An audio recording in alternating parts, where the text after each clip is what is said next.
Alors, bonsoir tout le monde à cette soirée Arthur Desjardins 2021. Bienvenue.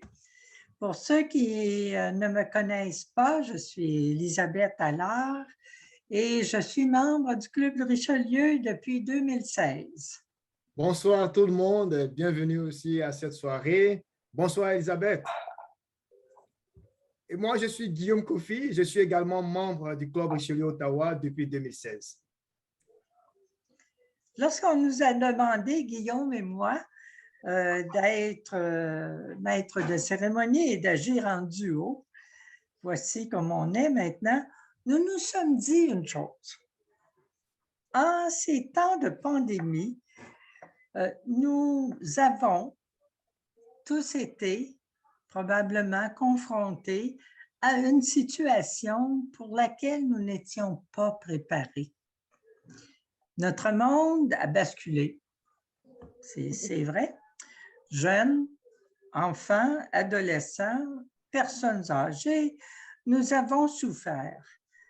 Mais nous réalisons combien nous devons nous aider maintenant et nous aider, nous entraider et apprécier ce que surtout nous avons. Le déroulement de la soirée se fera évidemment dans un contexte différent. COVID-19 oblige, n'est-ce pas? Mais nous avons tout de même un programme dynamique comportant la remise du prix Arthur Desjardins, des informations sur l'avenir du Club Richelieu, très intéressant, une conférence par le conseiller à la Ville d'Ottawa, Mathieu Fleury, et la présentation de jeunes talents de la région au concours LOL. Alors, voici, on continue. Et pour le fun, il faut s'amuser un petit peu. Hein? Faut mettre un peu de soleil dans toute cette présentation, dans toute cette soirée. Guillaume, Oui. Toi et moi, on est différents. Oui. Guillaume, je me demandais, oui. Es-tu un nouvel arrivant ou un ancien arrivant? Tu fais rire. Un nouvel ancien arrivant, on va dire. Et puis, mieux, je me sens de plus en plus jeune au sein de mon Club Richelieu Ottawa. Mais moi aussi, j'ai envie de te poser une question, Isabelle. Tu le permets? Oui. OK. N'as-tu jamais pensé à te joindre à la catégorie jeunesse? Oh, j'aimerais bien, mais en tout cas, écoute, cher Guillaume, Oui. je pense que je me sens plus à l'aise dans la catégorie aînée. Peut-être que c'est mieux. Mais heureusement que le Club Richelieu Ottawa favorise l'inclusion. Alors, et voilà, jeunesse, vieillesse, on est tous bienvenus. Oui. Merci Guillaume d'avoir posé la question, c'était très bien et pertinent. Tant pis. Je cède maintenant la parole à notre présidente, Lise Berthiaume, qui va nous souhaiter évidemment la bienvenue à tous. Lise. Merci Elisabeth. Bonsoir à tous. Je vous souhaite la bienvenue à notre soirée Arthur Desjardins. Comme l'a mentionné Elisabeth, nous avons une formidable brochette d'invités ce soir. Durant ces 2 dernières années, le Club Richelieu Ottawa, à l'entremise de son comité Avenir, a revu ses priorités, a élargi son horizon afin d'assurer une inclusion impérative des jeunes, des aînés et des nouveaux arrivants. J'espère que l'événement de ce soir vous plaira et suscitera votre intérêt. Merci, Elisabeth. Alors, merci, Lise. Maintenant, on va passer à un stage très important, n'est-ce pas? Et c'est le prix Arthur Desjardins, comme j'ai mentionné au début. Comme organisation, c'est très important de reconnaître le travail de nos bénévoles. Ça, c'est primordial. C'est grâce à leur dédication et à leur passion que le mouvement évolue et grandit. D'ailleurs, le prix Arthur Desjardins existe depuis 1990 et le premier récipiendaire du prix a été Honoré Racine. Alors, peut-être que Horace, excusez-moi, Horace Racine. Peut-être que quelques-uns d'entre vous l'avez connu, je ne sais pas, mais en tout cas, c'était vraiment Horace Racine. Le prix est remis annuellement à un membre du Club Richelieu d'Ottawa qui a participé de façon exemplaire, exceptionnelle au mouvement Richelieu et à son club en particulier. Et cette personne choisie doit et est un membre actif du club. Je ne la nomme pas et j'invite notre présidente Lise à faire la remise du prix. Merci, Elisabeth. Le prix Arthur Desjardins a été décerné cette année à M. John Legge, qui est membre du Club Richelieu Ottawa depuis septembre 2000. M. Gabriel Lessard, qui est membre du Club Richelieu Ottawa depuis juin 2017, mais Gabriel était aussi président du club et aussi de la fondation. Il espérait être ici ce soir pour la présentation, mais malheureusement, il a été retenu en Tunisie. Donc, je vais vous lire le message de Gabriel. John. Selon Gabriel, je regrette profondément de ne pas être avec vous ce soir. John le méritait, vous le méritiez. La santé de mon beau-père me retient présentement en Tunisie. Je vous parlerai donc de John, à qui le club remet ce soir le grand prix, le prix Arthur Desjardins. Avez-vous remarqué comme il est discret? Cela s'explique par une carrière qui privilégie l'action efficace à la flamboyance. Oui, John a été militaire et agent du service extérieur ou encore diplomate. Après des études au Collège unitaire royal de Saint-Jean et de Kingston, John a obtenu un bac en génie civil de l'Université McGill. Il a ensuite fait ses 3 années obligatoires avec la Marine royale canadienne à Victoria et Halifax. Mais que faire d'un marin qui a le mal de mer? Il a été muté sur un destroyer pour surveiller une rénovation importante. John quitte donc la marine en 1964. Il retourne aux études. Il change d'orientation, étudie en sciences politiques, en psychologie et apprend l'espagnol. En 1965, il a réussi l'examen du ministère des Affaires extérieures. John fait 6 affectations à l'étranger, soit le Vietnam, la France, la Côte d'Ivoire, la Yougoslavie, Los Angeles et Genève. À Ottawa, il a souvent travaillé dans le domaine politico-militaire, la sécurité internationale et les relations Est-Ouest. Il a terminé sa carrière diplomatique comme directeur de la Direction spéciale des renseignements étrangers. C'est là que nos carrières, comme on dit en parlant de Gabriel, que nos carrières se sont croisées alors que j'étais directeur exécutif adjoint du secrétariat de l'évaluation du renseignement et directeur des enjeux mondiaux au bureau du Conseil privé. À la retraite, John a continué à servir ses concitoyens. Il a fait partie de l'Association communautaire pour la Côte de Sable et s'occupait de transport et d'environnement. Au niveau national, il a été directeur de Dialogue Canada, où il s'est consacré à rendre la politique canadienne plus intelligible, moins naïve, moins partisane. Au plan international, il a été président du Canada pour le Club de Rome et promu sa thématique « Halte à la croissance ». Il avait compris, avant bien d'autres, que l'action humaine avait d'énormes conséquences pour la capacité de survie de notre planète. John a aussi fait partie du conseil d'administration de l'Institut canadien sur la population. Tout cela, il le faisait en contribuant à nos activités du Club Richelieu Ottawa. Bravo, John, pour une reconnaissance bien méritée et grande félicitations. Je te félicite également, John, et je prendrai rendez-vous avec toi pour te remettre le prix là, Arthur Desjardins, qui est un décanteur. Et je te laisse la parole.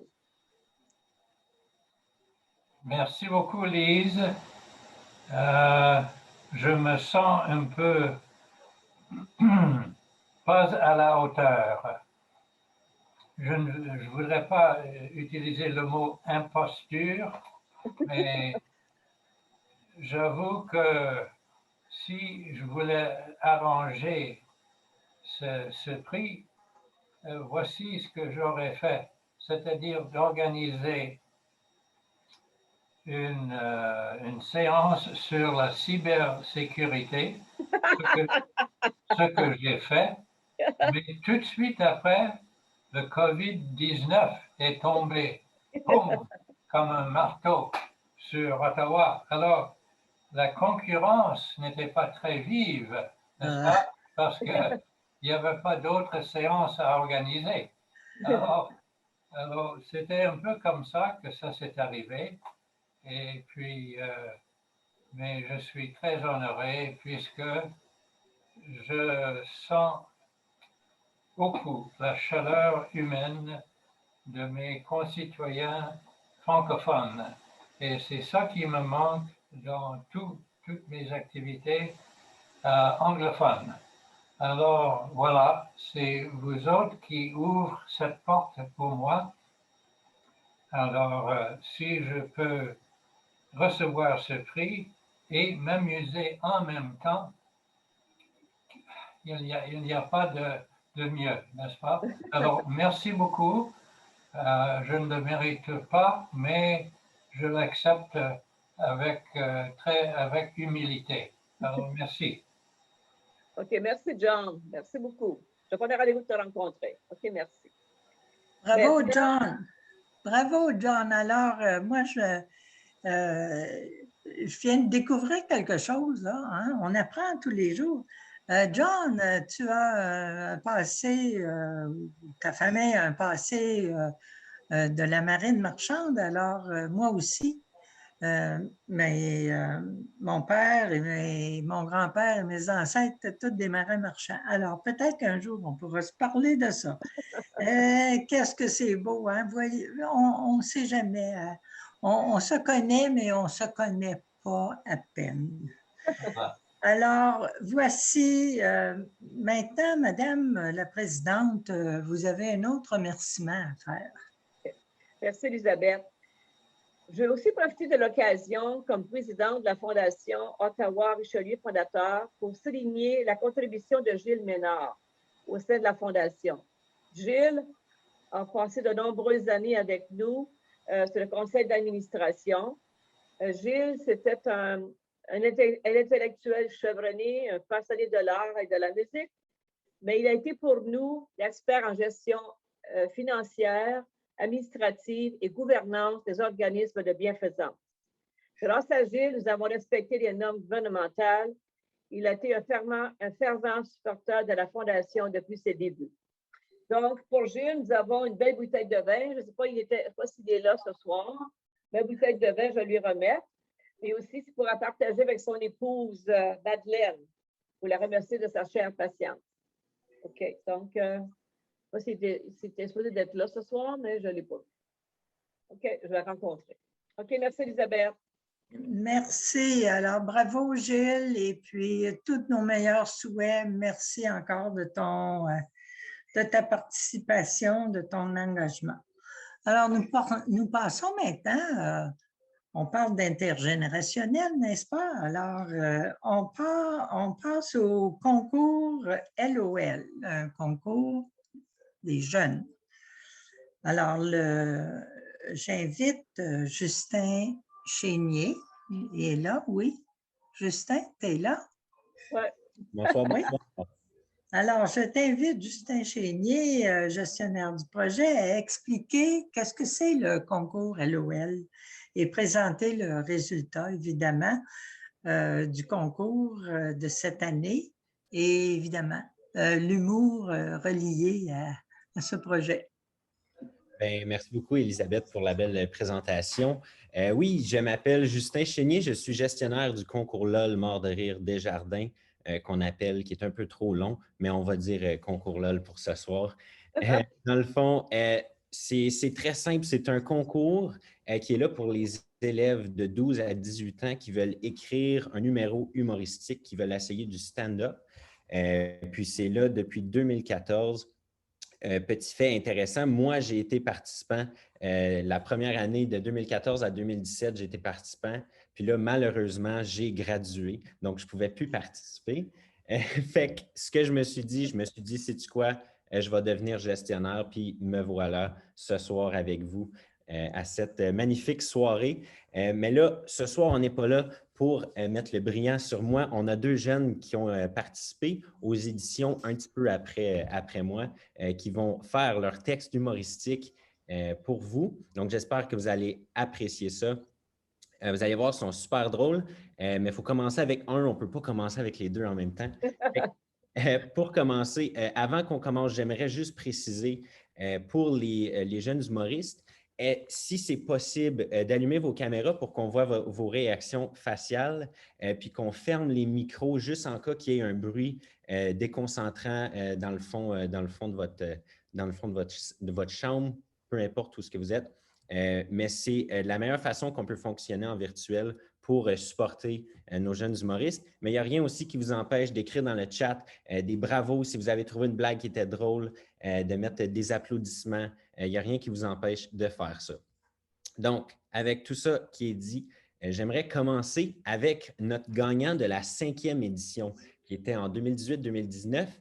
Super drôle. Il a été un petit peu partout en Ontario et Québec avant la COVID. Donc oui, il a eu la chance de présenter sur scène, mais là, il essaie quelque chose cette année avec un peu de virtuel. Fait que j'espère que vous allez l'adorer. Il est super drôle. J'aimerais vous présenter Lagussi Canan.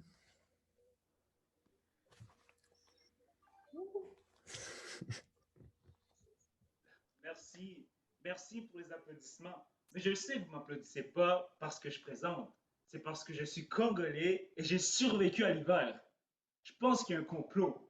Les immigrants arrivent toujours l'hiver. Si on ne meurt pas en arrivant, on peut rester. Mais moi j'aime le Canada. C'est plus fort que moi. Je me sens tellement en sécurité, surtout dans le bus de ville. Tout le monde me surveille. C'est encore mieux quand je suis avec mes amis. Vous nous laissez vos places. Quand on entre, les gens sortent. Parfois, il y en a même qui nous laissent leur sacoche. La première fois que ça m'est arrivé, ma première sacoche, j'entre dans le bus, puis il n'y avait personne. Il y avait juste une vieille madame, puis à côté d'elle, il y avait son sac. Quand elle m'a vu, elle a tout de suite pris son sac. Je me suis dit, waouh, elle veut que j'aille m'asseoir à côté d'elle. Je m'assois, je la regarde, puis elle tremblait. Je la prends tout de suite, puis je lui dis, je vous comprends, madame. Il fait tellement froid. Elle se lève, elle fait immonde, puis elle part. Waouh, elle m'a dit que j'étais doux, puis elle m'a laissé sa sacoche. Vous êtes tellement pas attaché à l'argent, même vos hôpitaux sont gratuits. Ok, gratuit si ton temps vaut rien. L'autre jour, j'arrive à la maison avec un pied cassé. Puis là, mon père me regarde comme ça. Ou plutôt comme ça. Pourquoi tu marches comme ça? Tu as l'air faible.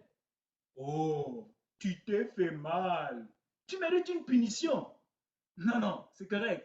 Ça m'a fait développer une technique. Quand je me fais mal ou je tombe malade, je le dis à mon père. Comme ça, il me tabasse et je passe en premier à l'urgence.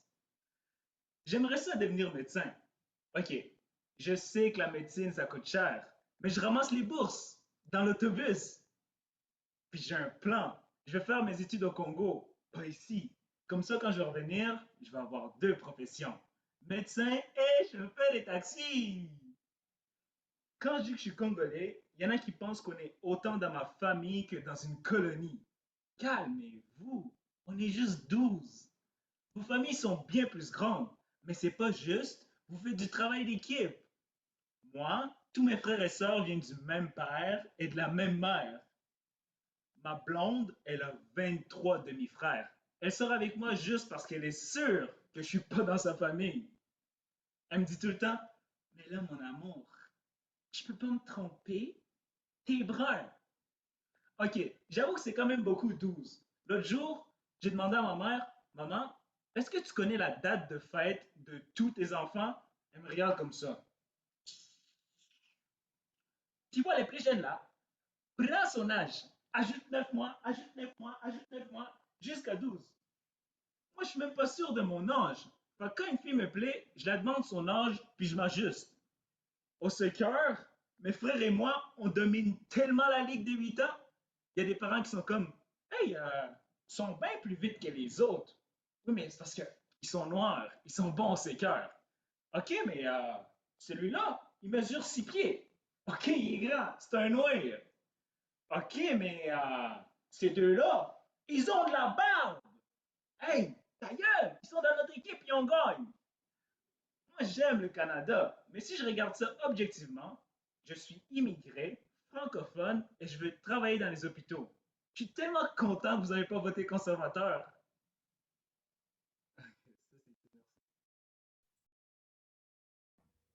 Donc, merci beaucoup, Lagussi. On a bien aimé ça. Merci, merci Lagoussi. Lagoussi, est-ce que tu sais que moi aussi, je suis arrivé en plein hiver? C'est quoi les chances? Je suis arrivé en plein mi-janvier. Non, pas Ottawa, à Montréal. Il faisait du moins 28, du moins 33 ou 35 du ressenti. Waouh! Ouf! Ben là, je n'ai pas prévu vous montrer mon manteau d'hiver, mon soi-disant manteau d'hiver que j'avais. Merci déjà, merci. C'était vraiment du lol. Oui, c'était super. Donc, là, maintenant, je vais repasser la parole à Elisabeth, c'est bien ça? Oh, Elisabeth, Est-ce que Elisabeth est là? on n'entend pas Ben, le micro. Le micro. Elisabeth, vous êtes en sourdine. allô? Sinon, en fait, je pourrais continuer parce que Elisabeth ne revient pas pour l'instant. Selon ma planification, c'est à mon tour. Ah, OK. Ben, vous pouvez y aller. Excusez-moi, je m'excuse. La technologie, je suis une aînée, j'oublie. Ben, merci beaucoup. C'était très intéressant parce que personnellement, je peux faire une petite liaison avec tout ça. Mes grands-parents avaient plein d'enfants, 12 ou 15 enfants en tous les cas. Et à un moment donné, ils voulaient nommer un enfant, mais ils passaient tous les noms des autres enfants avant de trouver le bon. Tu sais, ça fait que ça me fait penser à ton histoire, là, vraiment. En tout cas, merci beaucoup, Lagoussy. Maintenant, on va passer, on va changer justement de génération avec la mi-génération avec Mathieu Fleury. Vous connaissez Mathieu Fleury. Alors, Guillaume, pourrais-tu nous le présenter, s'il vous plaît? Oui, bien sûr. Merci beaucoup, Elisabeth. Ben, notre conférencier du jour, M. Mathieu Fleury, il est conseiller municipal de Rideau-Vanier à Ottawa.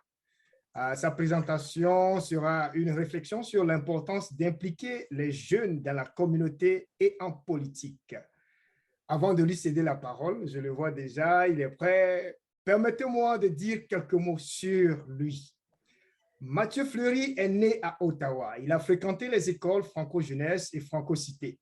Il a de l'expérience en élaboration de politique de sport, en gestion de projets et en promotion de la santé. D'ailleurs, il détient une maîtrise en sciences de l'activité physique de l'Université d'Ottawa. Il est à son 3e mandat en tant que conseiller municipal de Rideau-Vanier qui regroupe 3 secteurs distincts, à savoir Basseville, Côte-des-Sables et Vanier. Ces dernières années, Mathieu Fleury a collaboré avec les résidents et les entreprises pour faire avancer les dossiers, bâtir des relations solides et trouver des solutions aux défis les plus pressants que rencontre la ville d'Ottawa. Voici quelques postes de leadership qu'il occupe. Président de logement communautaire d'Ottawa, commissaire au sport de la ville, agent de liaison pour le comité d'engagement jeunesse d'Ottawa, membre du comité des transports de la ville, membre du comité des services communautaires et de protection de la ville. Mesdames et messieurs, recevons ensemble M. Mathieu Fleury le conseiller qui s'est toujours engagé à prêcher par l'exemple. Oui, par l'exemple, et à nous servir en participant continuellement à la vie communautaire, d'où sa présence. Bienvenue à toi, Mathieu. Merci, merci Guillaume, tu as tout dit sur moi. C'est fini la rencontre.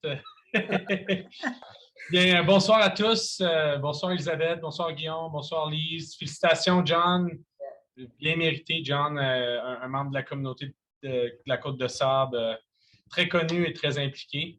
J'aimerais souligner, je vois plusieurs gens à l'écran, là, M. Schreiber, M. Léger, M. Ménard, tous les jeunes qui se joignent à nous, Diane.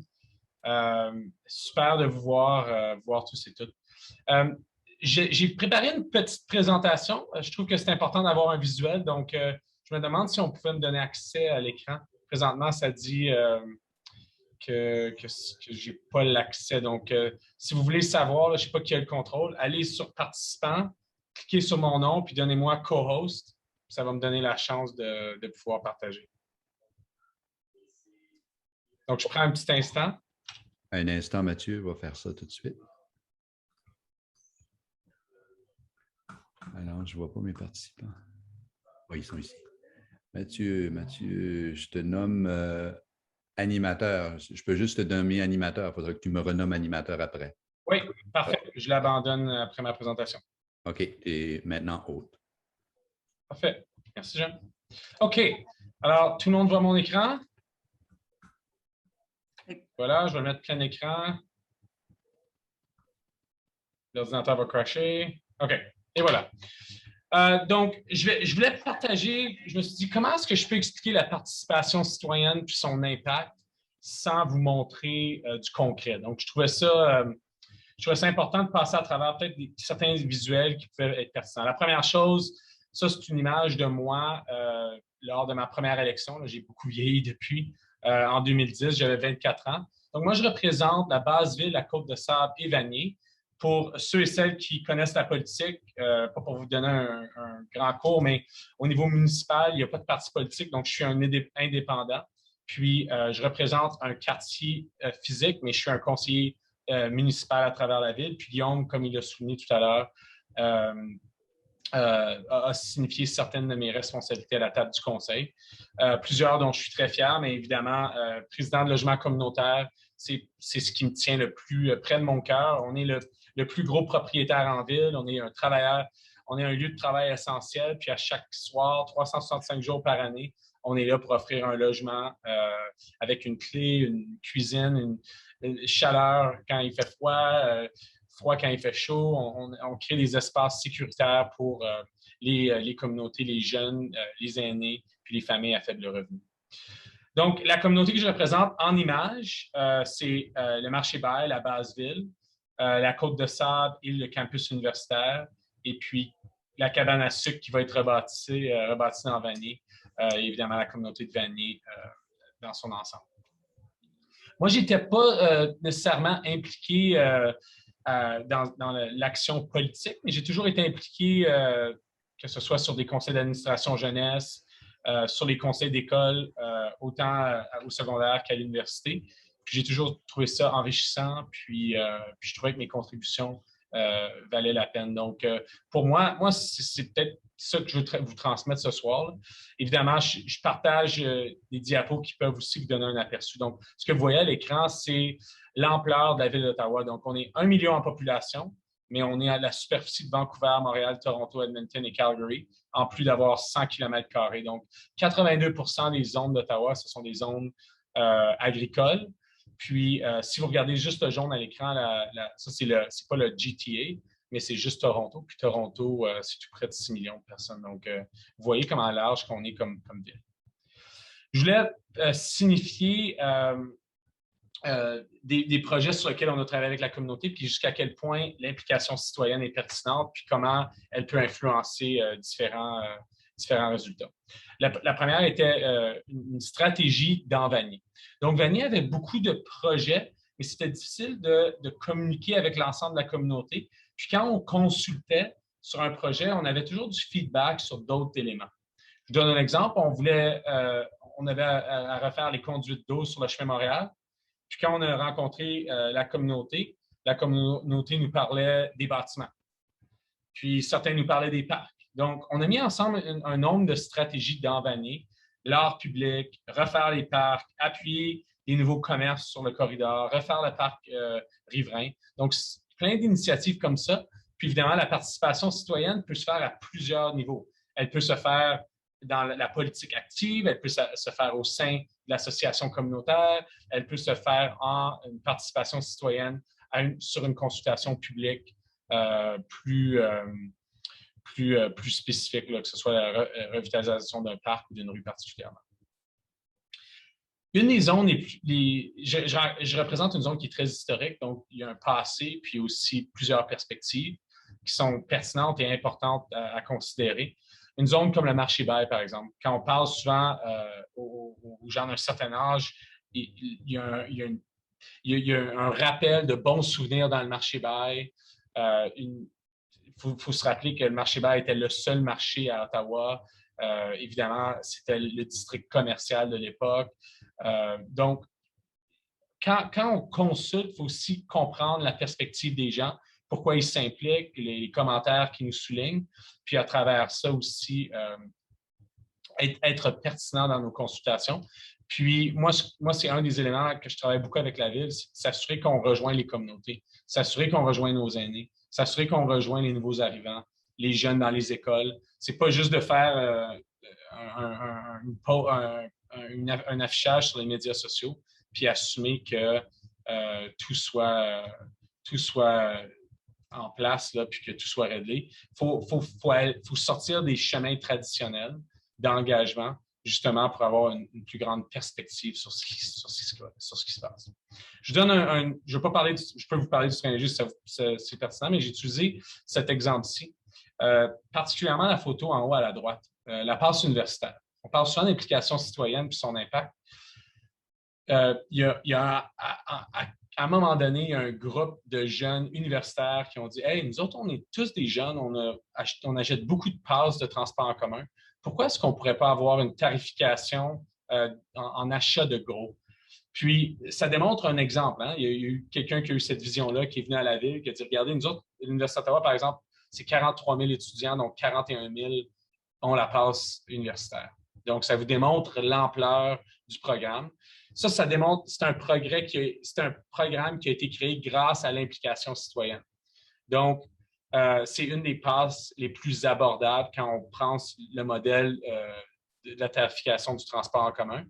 Puis c'est une passe qui a transigé à travers tous les changements de mode, y compris la translation entre l'utilisation d'un service d'OC Transpo ou d'STO. Donc, pour moi, ça, c'est un bel exemple d'une implication citoyenne des jeunes pour revendiquer pour une valeur globale sur une participation pour influencer les décisions à la table du Conseil. Une autre façon de s'impliquer, parfois on voit des intentions politiques, d'autres fois on voit des initiatives communautaires. Donc, en haut à droite, c'est une artiste qui malheureusement est décédée, du nom d'Annie Poutoukuk. Puis en bas à droite, c'est une résidente dans la Côte-de-Sable, Stéphanie Plante, jeune mère, qui a décidé de regarder les parcs et les rues et les centres communautaires et puis les espaces de la ville, puis commencer à réfléchir sur les noms, puis le choix des noms des centres. Donc, si vous connaissez bien le centre communautaire de la Côte-de-Sable, qui est situé au 250 de l'avenue Somerset dans la Côte-de-Sable, il y a un parc derrière le centre communautaire. Puis ce parc-là n'avait pas de nom. Donc,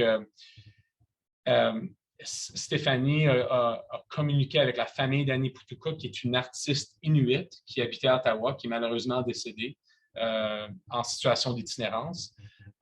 Puis a travaillé avec les représentants de la communauté inuite locale, de la communauté inuite du Nord et puis des élus du Nord pour amener de l'avant une réflexion sur l'importance d'Annie, de la contribution d'Annie pour l'art à Ottawa, sa présence, l'art inuit, puis tout ça. Puis ça pour vous dire que maintenant, le parc anciennement le parc La Côte-de-Sable, est nommé Aniputukuk. Puis il y a plein d'éléments qui sont reliés à ça, évidemment. Dans le centre communautaire, on a une galerie dédiée à la communauté inuit. On a une plaque qui reconnaît la présence et l'apport de Mme Putukuk. Puis on travaille avec la Galerie d'art d'Ottawa, le Nordic Lab qui est situé dans Saw Gallery, puis la Galerie nationale, le Musée des beaux-arts national, pour amener une programmation d'art inuit communautaire dans le parc. Donc, ça vous démontre, grâce à une résidente qui a comme objectif, Stéphanie continue, à repenser les noms des espaces, à rééquilibrer entre les genres, à décoloniser, je ne veux pas utiliser un terme qui n'est pas l'accent, mais à enlever peut-être certaines des traditions plus typiques, le nommer des élus hommes blancs pour des désignations de parcs ou de noms ou d'infrastructures, de repenser un petit peu l'approche puis de bâtir le cas. Donc, ça vous démontre une implication citoyenne qui, pour plusieurs, a eu un impact significatif, mais qui n'est pas nécessairement une implication politique pour revendiquer plus de budget ou faire des revendications auprès du conseil municipal, ce qui en soi peut être aussi très pertinent, évidemment. À travers la pandémie, on a découvert, on le savait, l'importance des parcs, mais on a redécouvert l'importance des espaces extérieurs pour notre propre bien-être, mais aussi pour le bien-être de notre famille, nos concitoyens. Je vous mets à l'écran un projet d'implication citoyenne où les résidents nous avaient sollicité en disant, regardez, dans Vanier, ce parc dont j'ai mis à l'écran, en haut à gauche, c'est le parc Optimiste. Le parc Optimiste est situé à Vanier, derrière la station de pompiers sur l'avenue Beechwood. Donc, c'est un parc intéressant où vous voyez les tables de ping-pong puis les structures de jeu, c'était asphalté avant les améliorations.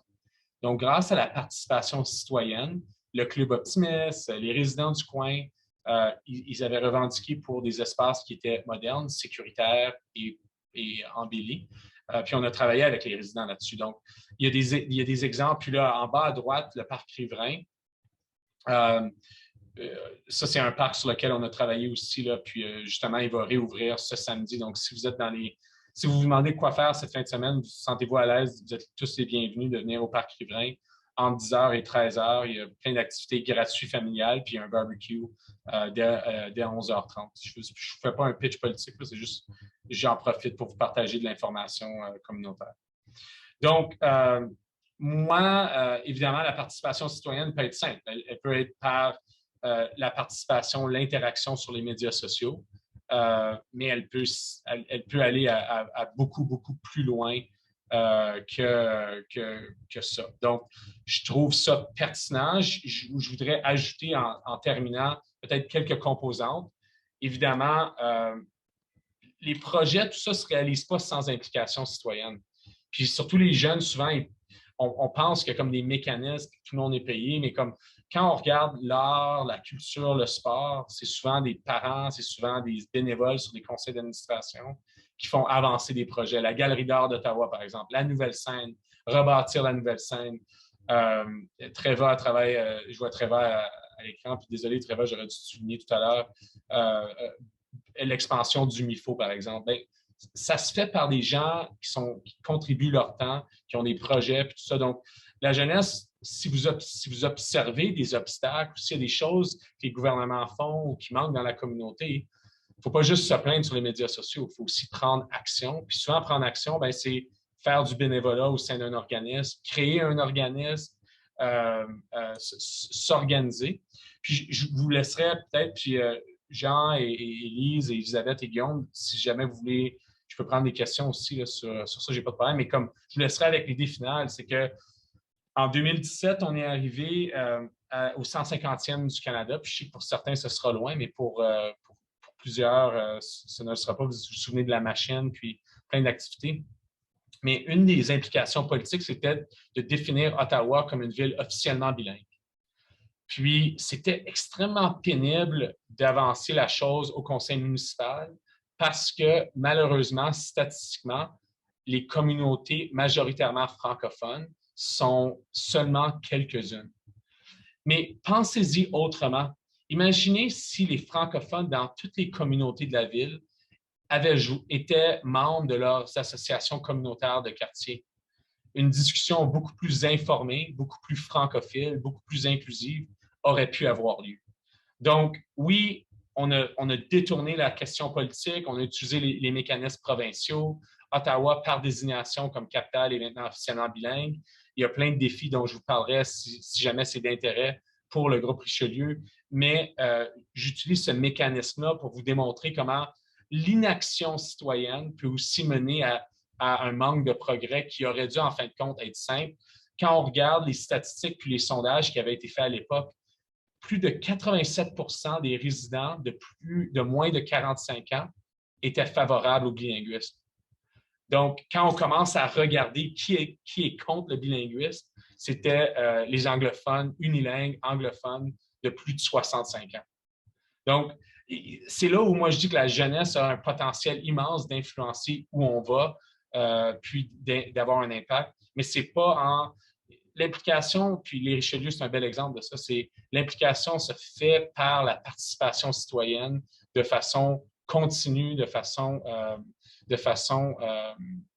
bien ancrée aussi. Donc, si je vous laisse avec cette idée-là, c'est que prenez un dossier qui vous préoccupe, qui vous intéresse, puis engagez-vous. Attendez pas que les choses changent autour de vous parce que vous allez attendre longtemps. Là. Nous, on a besoin comme élus de cette pression-là, de cette implication-là, justement pour amener les modifications qui sont souhaitées par la population. Donc, j'ai assez parlé, mais je pense que j'ai rempli le devoir que vous m'aviez assigné. Comment on fait c'est quoi la pertinence de l'engagement, puis quels sont des exemples d'engagement qui ont eu des résultats escomptés. Puis je pense que sur ça, je voulais vous donner quelques visuels. Merci à toi, Mathieu. Mathieu l'a souligné, hein, même si ce n'était pas forcément prévu au programme, mais s'il y a une question, une préoccupation, on pourrait la prendre. Hein. Voilà. Elisabeth l'a dit d'entrée, avec COVID, avec les restrictions, nous aussi, nous sommes flexibles à Richelieu. OK? Allez-y. S'il y a quelqu'un qui voudrait se manifester. 1, 2, 3 personnes. Moi, je voudrais poser juste une petite question. Mathieu, je sais que l'un des points les plus, qui devient un peu saillant, un peu problématique, quand je lus certains plans de stratégie ou certains plans stratégiques de certaines associations francophones, le défi aujourd'hui, c'est la rétention. Le mot rétention revient beaucoup. Rétention des francophones, rétention des immigrants. Qu'est-ce que vous faites sur ce plan concrètement? Merci. C'est intéressant. Moi, je suis probablement l'élu qui interagit avec le plus de diversité à plusieurs niveaux. Là. Je veux dire, moi, j'ai les étudiants de l'Université d'Ottawa. J'ai parmi les communautés les plus diverses au niveau des logements communautaires. Et puis à travers ça, j'ai une affinité avec les leaders de plusieurs communautés. Le plus grand obstacle, c'est justement ça. Le mot, je le trouve plus pertinent en anglais, c'est l'empowerment. C'est la capacité de donner confiance, d'ouvrir des portes. Moi c'est ça, c'est ce qui me rend plus utile. C'est pas à moi de définir quel sera le succès d'une famille ou d'un individu en affaires, mais d'un autre côté, je peux m'assurer qu'il soit bien informé, je peux m'assurer qu'il soit connecté, je peux m'assurer qu'il soit réseauté, je peux aussi m'assurer de leur donner certaines pistes. Je le fais au quotidien là, sur plein de dossiers. Guillaume, je pourrais te répondre si tu avais une question spécifique là, sur... Mais moi, je te dirais que c'est intéressant ce que tu dis, puis on l'a vécu à la Ville d'Ottawa, comme employeur, on est 17 000 employés. Puis, par les règles syndicales, on voit que le reflet, l'image, la Ville a beaucoup changé. La face de la Ville a beaucoup changé. Elle est beaucoup plus diverse que l'administration publique. Puis, on a un devoir, il y a plusieurs années, puis ça continue à être un effet, c'était homme-femme, mais maintenant, c'est beaucoup encore plus élargi. On doit se regarder et dire les communautés les communautés non blanches. Qu'est-ce qu'on fait pour, elles aussi, une voix dans l'administration publique, se voient au même titre, aux mêmes implications, aux mêmes capacités de leadership, à obtenir les mêmes opportunités que ceux qui sont présentement en position de pouvoir. Donc, je le fais, moi, au niveau des élus, mais on a aussi beaucoup à faire au sein de l'administration publique. Je vais vous donner l'exemple d'OC Transpo. Votre image d'OC Transpo, c'est probablement un exemple positif. Puis, à certains égards, ça pourrait l'être quand on regarde simplement les chauffeurs. Mais quand vous rentrez dans l'administration d'OC Transpo, pour la plupart, ce sont des hommes blancs. Donc, l'administration publique a énormément à faire pour créer ces opportunités-là, puis rééquilibrer un petit peu les divers pourcentages que l'on observe, autant au niveau âge, genre, mais aussi au niveau culturel. On a certainement beaucoup à faire. Moi, j'aurais une question, Guillaume, si tu permets. Allez. Merci beaucoup pour ta présence ce soir. C'est vraiment apprécié. Ce que tu nous as présenté, c'est très enrichissant. C'est très inspirant aussi d'encourager la participation citoyenne. Le Club Richelieu Ottawa est un peu dans une phase de renouvellement, de se réinventer afin de bénéficier finalement aux francophones, aux jeunes francophones de la ville d'Ottawa. Comment vois-tu le rôle d'une organisation comme la nôtre justement pour contribuer à notre ville? As-tu des suggestions pour nous? Oui, bien moi, je vois beaucoup de petits groupes francophones qui essaient tous de survivre. Puis, je l'observe, je vais vous donner un exemple que je vis au quotidien qui ne frustre personne. Imaginez-vous si vous aviez 70 organisations d'hydroélectricité à Ottawa. Comment compliqué ce serait quand il y a un problème. On est choyé, là, je vais vous dire qu'on en a deux. Là, on a Hydro One puis Hydro Ottawa. Bien, moi, je vis le même problème au niveau du logement. Donc, au niveau du logement, on a 76 organisations qui offrent du logement à Ottawa, qui tous ont leur propre mandat, leur propre mission, leur propre gouvernance, leur propre politique. Donc, je trouve que la francophonie, malgré le fait qu'on partage les mêmes valeurs, qu'on a tous des mandats séparés, je pourrais vous nommer 10 groupes, là, Retraite en action, MIFO, La Nouvelle Scène, la FESFO. On partage un commun, la francophonie, puis son épanouissement, mais on a beaucoup de difficultés à se rassembler autour d'une table. Puis moi, je pense que j'ai vu beaucoup de clubs, on a perdu des clubs, les Chevaliers de Colomb d'Anvany, par exemple, et ce serait un exemple. C'était une institution connue où il y avait une capacité de rassemblement importante. Bien, une fois qu'elle est perdue l'organisation, tu la perds, c'est très difficile de la ramener. C'est la même chose avec les optimistes. Les optimistes, c'est un groupe quand même où il y a beaucoup d'aînés. C'est quoi le modèle pour l'implication citoyenne? Je pense qu'éventuellement, puis j'aurais souhaité que l'ACFO, un jour, amène les groupes francophones à être une table de gouvernance pour qu'on fasse une... Parce qu'ensemble, on est plus fort. Puis, ensemble, on ne perd pas notre mandat individuel, mais on peut être comme des sous-comités, on peut être des sous-groupes. Donc, moi, ce que le Richelieu apporte comme valeur, je pense que c'est pas à renouveler ces débats et ces discussions-là, ces milieux de fraternité puis d'apprentissage, mais ça peut être modernisé pour attirer la jeunesse ou attirer d'autres groupes. Évidemment, le Zoom a amené un volet qui est intéressant, mais sous une gouvernance plus élargie, là, où on n'a pas besoin d'être physiquement dans la même salle, mais où on peut échanger. Je pense à ça, puis je me dis, c'est incroyable. Et pensez à Ottawa, là, chaque école secondaire a un conseil d'élèves. Chaque administration ou organisme à but non lucratif a un conseil d'administration. Quand on commence à regarder l'implication citoyenne, c'est incroyable. Comment on peut utiliser ça comme force d'action auprès de la francophonie, puis soutenir les organisations quand ils vivent des moments difficiles. Parce que ça, c'est l'autre chose, c'est que nos organisations, on en a qui sont fortes, qui vont rester. Puis il y a des moments, il y a des situations qui surviennent. Comment on peut se soutenir un à l'autre? Je trouve que certains groupes culturels ou religieux ont cette force-là. Puis nous, on devrait, en tant que communauté francophone, moi j'essaie de le faire. Je sais que Tréva, par exemple, puis d'autres ont essayé de le faire durant la discussion d'Ottawa ville bilingue.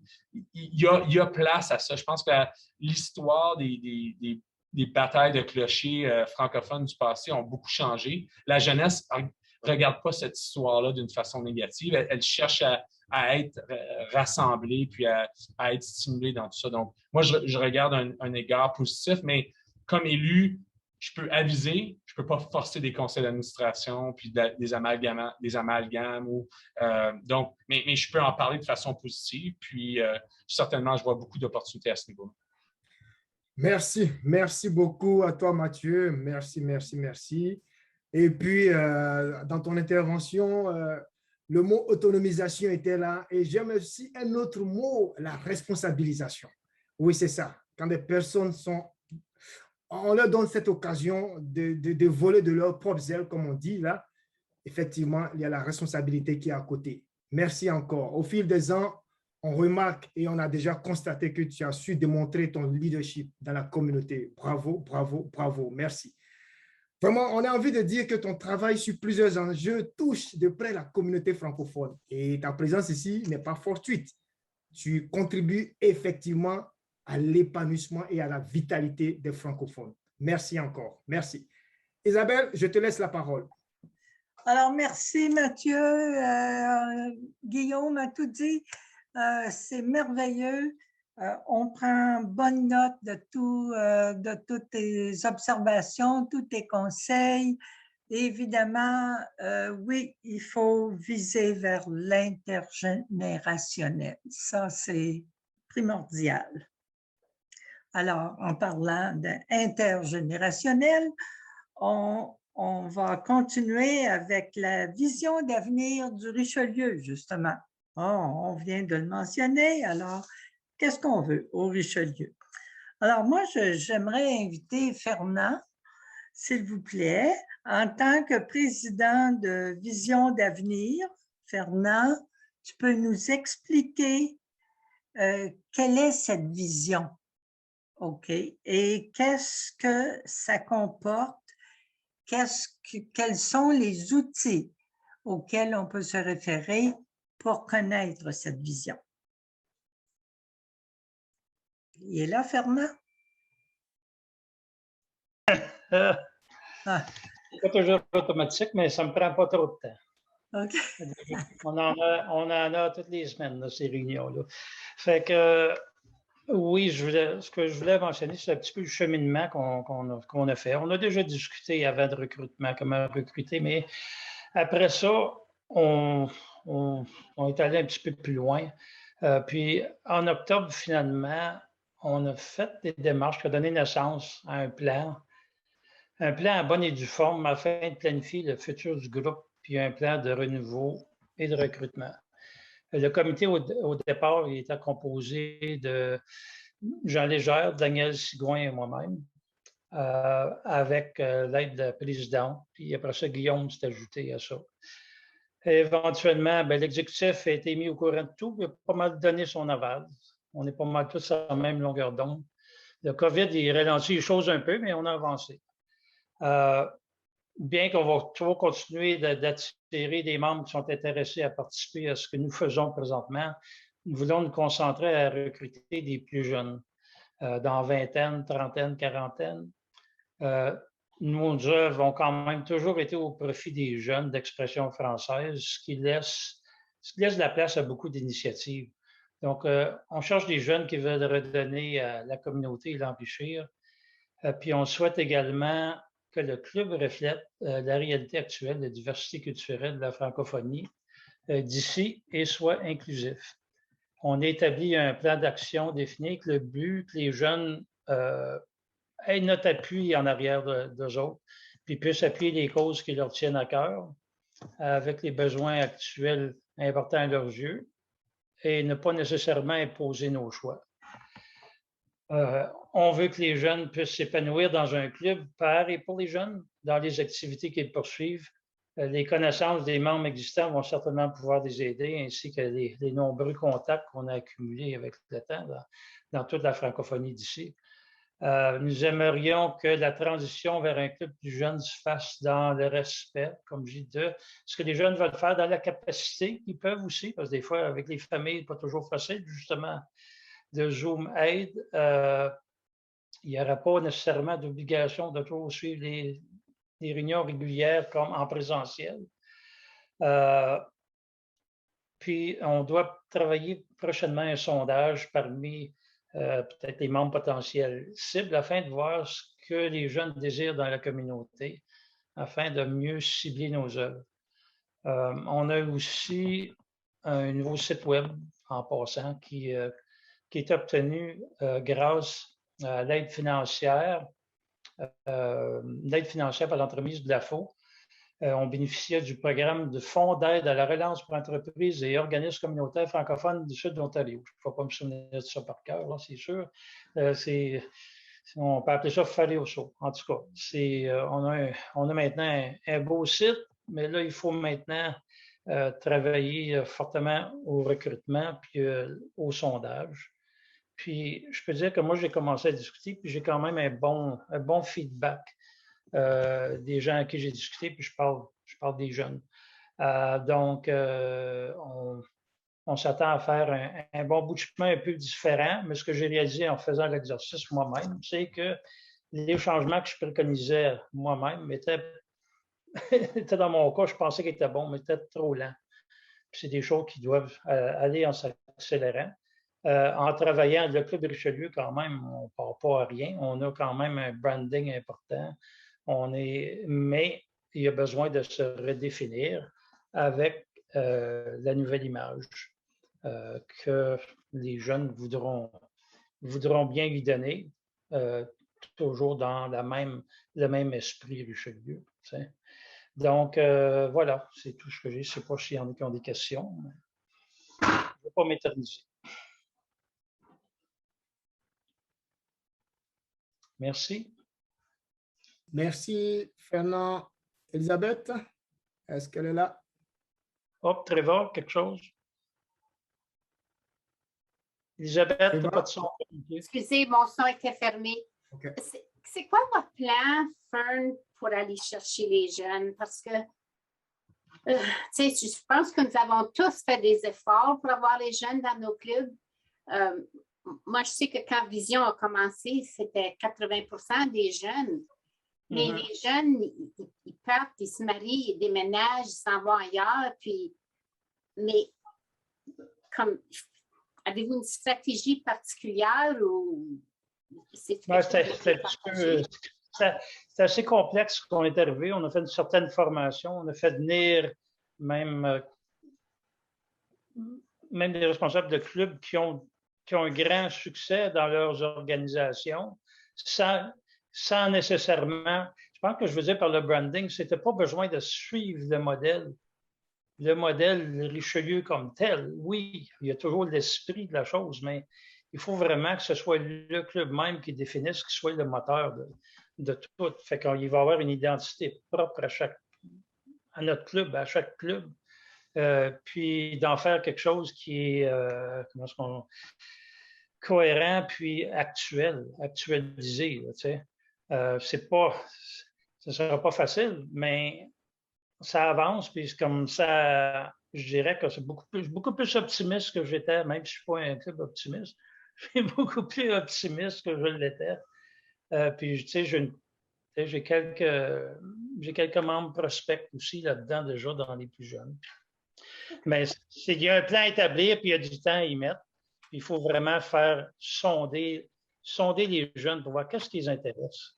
Qu'est-ce qui les intéresse maintenant? Peut-être que d'autres, ça peut être, par exemple, quelque chose par rapport à l'environnement dans la ville. Je ne sais pas. C'est comme si on a des idées, puis un petit peu ce que Mathieu a amené, justement, ça donnait des idées très valables de quelque chose où tu peux laisser ta marque là, directement. Tu sais. C'est pas toujours évident de donner, mettons, 1,5 million à la Société du cancer. Tu ne sais pas exactement où ça va, mais quand tu as travaillé à faire un parc qui est utilisé par des jeunes tous les jours, quelque chose qui est apprécié par la communauté, ben, tu as quelque chose que tu laisses à la communauté, en tout cas. Oui, Richard. Le son, ton son. Richard.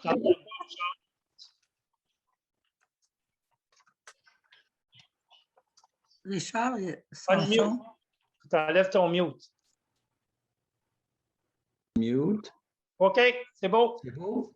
Alors, c'est vrai que c'est pas évident d'aller chercher des nouveaux membres, mais nous, depuis les 5 dernières années, on a eu quelques membres qui se sont ajoutés, des gens mi-quarantaine, mettons entre 40 et 50 ans, là, et puis agréablement surpris, ces personnes-là, depuis les 2 dernières années, sont allées chercher 8 nouveaux membres pour le Club La Porte.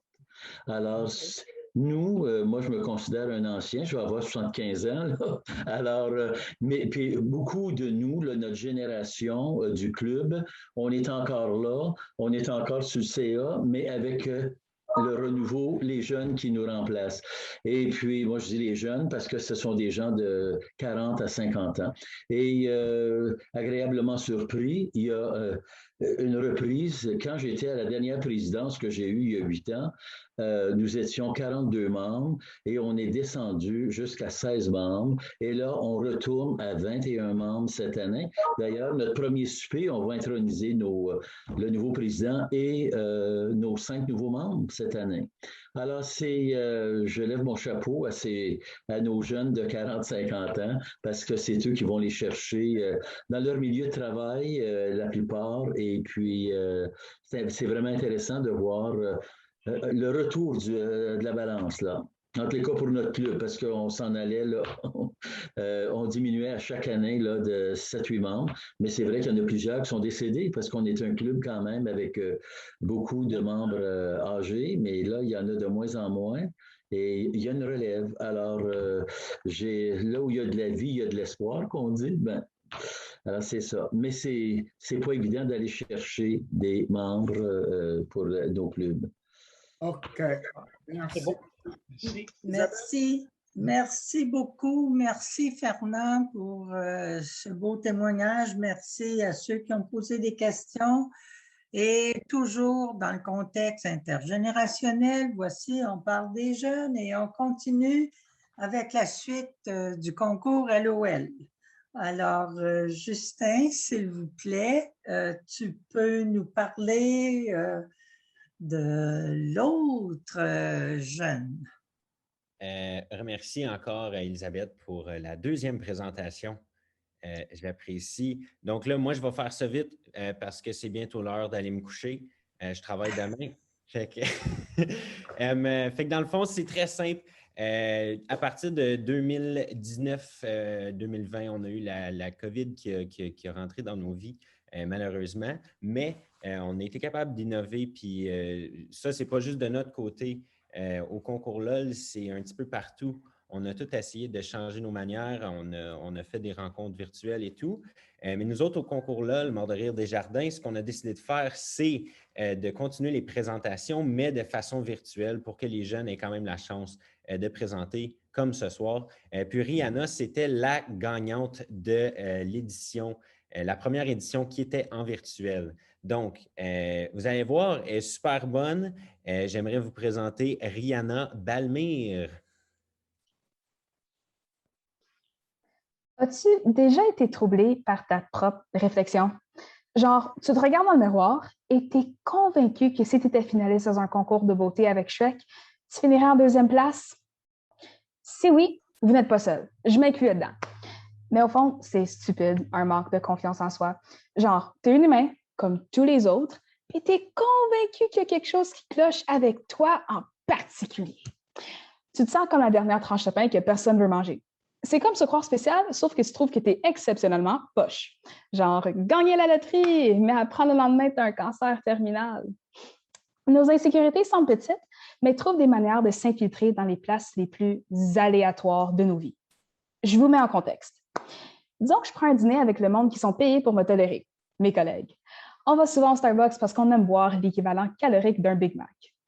Et on se sent à côté des grosses fenêtres à cause qu'on aime ça checker le monde qui passe, le monde qui promène leurs chiens, les madames dans leur cinquantaine qui font du jogging, et les petits pauvres qui sont obligés d'aller au Tim Hortons. Et tout à coup, je vois mon propre reflet dans la fenêtre et je pourrais vous jurer que je me suis trouvée aussi laide que mon petit frère qui passe à travers la puberté. Là, tout déboule l'effet boule de neige dans ma tête à cause que je me suis vue. J'ai-tu vraiment l'air de ça quand je ris? Je ressens-tu ça à tous les jours? Et est-ce qu'on approche vraiment l'an 2022? Simon, des ressources humaines, fait une joke plate. Moi, je me demande si le monde me trouverait plus belle avec un piercing au nez. La dame à côté de nous renverse son café. Moi, je me demande si j'aurais dû porter quelque chose d'un peu plus lousse. Un homme parle au cellulaire et s'assure que le restaurant complet sache qu'il est présentement en instant divorce avec sa femme. Moi, je conserve l'option d'entreprendre une liposuction. Mes collègues sont tous en train de découvrir que je suis lève en même temps que moi, c'est sûr et certain. Je trouve le linge tellement beau. Les textures, les couleurs, le fait que ça demeure la seule chose qui empêche le monde de voir la forme réelle de mon corps. Je suis dans un magasin de linge avec ma super belle amie. Nous sommes dans la section clearance. T'sais, la section où il n'y a pas d'éclairage et ça dégage l'odeur de la pure déception, comme la cubicule de Simon aux ressources humaines. Puis je check des choses que je ne porterai jamais. Jamais de la vie que je mettrai une robe serrée. Porter une robe serrée, c'est carrément un suicide social. Hein? C'est comme faire une entrevue pour une job et annoncer tous ses défauts dans les 2 premières minutes. Je check d'autres choses et je vois un chandail à bedaine. Sérieux, si ma famille entière était retenue en otage et la rançon à payer, c'est de porter un chandail à bedaine, je ferais le deuil de ma famille. Je pose les œufs sur un chandail blanc, une couleur que j'évite normalement à tout prix. C'est question de décence et de sauce à spaghetti. Mais je le prends quand même sur un coup de tête parce que je me dis que la vie est courte. C'est le temps de laisser, puis je réalise qu'il y a un gros problème. Je réalise que le maudit miroir se retrouve à l'extérieur de la cabine d'essayage. C'est qui le cave qui a décidé que ce serait une bonne idée? Genre l'interior designer a décidé de mettre les miroirs à l'extérieur purement pour nous humilier. Mettre un miroir à l'extérieur d'une salle d'essayage, c'est comme mettre le bol à l'extérieur de la salle de toilette. Une fois le chandail enfilé, je sors de la cabine inutile et je me regarde dans le miroir. Et je ressemble à Simon, des ressources humaines, quand il a porté son costume de bonhomme Michelin à Halloween. Et j'essaie de rentrer dans ma salle de rechange avec ma super belle amie et la malchance éternelle de me voir, mais la freaking porte weird est barrée. Oui, c'est ça. Le miroir est à l'extérieur, mais la serrure, elle est à l'intérieur. Merci, monsieur le designer. Là, je suis forcée d'entreprendre une des 2 solutions suivantes. Soit A, aller chercher un employé à l'autre bout du magasin comme une grosse guimauve par rapport avec des pattes, ou B, ramper dessous la porte afin de me cacher dans mon refuge sans miroir. J'ai décidé de salir le chandail. Tout ça pour dire, c'est difficile d'avoir confiance en soi, surtout en sachant que Beyoncé existe. Par contre, n'aie aucune crainte. Si tu cherches assez fort au fond de ton cœur et autour de toi, tu vas découvrir qu'il y a toujours quelqu'un de plus laid que toi. Wow, wow, wow. Merci. Wow, wow. Bravo. Ah, c'est parfait. On a aimé la section humour de ce soir. Oui, absolument. C'était formidable. Ben, ça nous a fait plaisir. Je vais passer la parole à Elisabeth. OK, merci. Mais moi, je la passe à Guillaume là, pour vous remercier. Oui. On se passe les affaires. Merci beaucoup. Merci à toi, Rihanna. Merci aux jeunes talents, Lagoussi et puis Rihanna Badri. Et puis, on précise que ces 2 personnes recevront une bourse de 75 $ chacune. Et puis voilà. Merci également à leur gestionnaire Justin Chenier. Monsieur Fleury était là aussi. Merci aussi pour son appui communautaire. Merci énorme à nos bénévoles et à l'équipe Richelieu. Ouais, bravo à tous. Toutes ces personnes ont permis à cette soirée d'avoir lieu malgré les circonstances de pandémie, oui, et les restrictions sanitaires, vous le savez, hein, je ne vais pas vous les rappeler ici. Ceci nous amène à la conclusion de la soirée. Amitié à tous nos collègues, à tous, et puis bien sûr, on va continuer avec Elisabeth. Merci à toi, Elisabeth. Alors, l'intergénérationnel et l'inclusion ce soir furent vraiment le reflet de la vision du Richelieu. C'était très important de le démontrer et je pense qu'on l'a fait. Je crois qu'on l'a fait. Guillaume, merci de m'avoir aidé dans ce déroulement comme maître de cérémonie en duo. Merci beaucoup, Guillaume. Tu es magnifique. Merci. Tu l'as aussi, tu Merci. le sais, hein? Merci de votre participation à tout le monde et je vous laisse avec, j'ai la réputation de toujours avoir un petit brin de philosophie personnelle à un moment donné. Alors, voici, je vous laisse sur ceci. La jeunesse est un cadeau, mais la vieillesse est un art. À méditer. Merci beaucoup. Alors, bonsoir tout le monde. J'espère que vous vous êtes amusés. Merci, merci, merci. Au revoir tout le monde.